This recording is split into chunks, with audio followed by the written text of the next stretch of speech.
Fantasy Philosophers is brought to you by fantasy-info.com.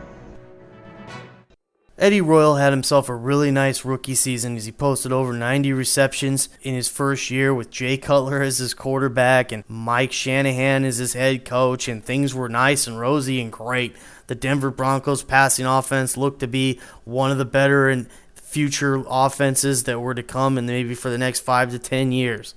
Unfortunately, everything fell apart last offseason. As we know, Shanahan was fired, Jay Cutler was traded off, and all of a sudden in Josh McDaniels' offense, it seemed like Eddie Royal was just non-existent. I think he had about, 37 receptions last year. He was awful. I thought he would do better than that. I thought he'd do much better than that. And with McDaniels coming over from New England, I thought, okay, well, Eddie Royal, hey, he's already racked up over 90 receptions his first year.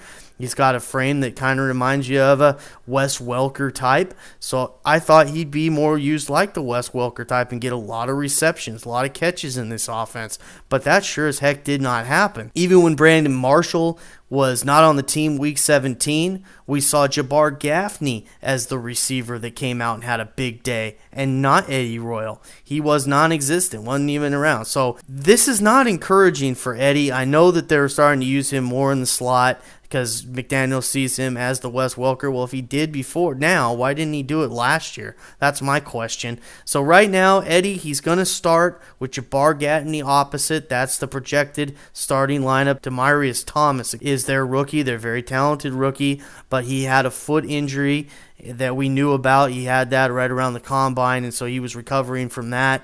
And he's probably going to work his way into the lineup. I would figure he's going to take over for Gaffney at some point this year in the starting lineup, so I would figure Eddie's going to stay as a starter this year. But again, how productive can he be? He was a starter a lot of the way last year, but it didn't make him that productive. I'm still holding out hope for Eddie this year that he's going to be productive. If he's not, I just hope to heck that McDaniels will trade him too, because it seems like the people that he trades away, Tony Scheffler, he was irrelevant on this team. He trades them away. I think he may have better value with the Detroit Lions, and that's, it's the Detroit Lions, but still better value. Eddie Royal, this guy's got talent, and if it all of a sudden doesn't work in Josh McDaniels' offense, well, it should work somewhere in the NFL. So with Eddie Royal, maybe not this season, but I do still hold out hope for him in the future. Right now, I really can't even recommend that you draft him on your team at this point.